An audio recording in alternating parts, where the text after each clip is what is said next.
हमर फरमाइश बाबू सब पूरा करेला।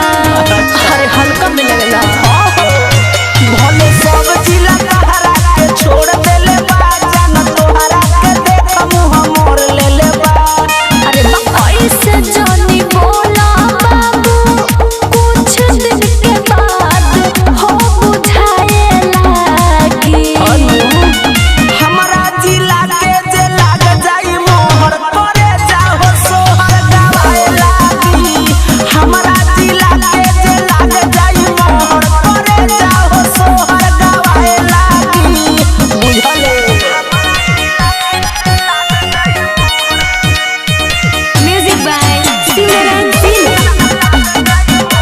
साई आरती रिकॉर्डिंग स्टूडियो लालगंज वैशाली।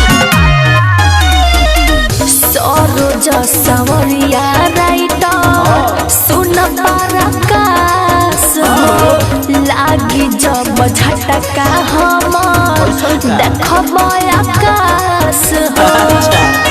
हर कुछ बुझाई सुनो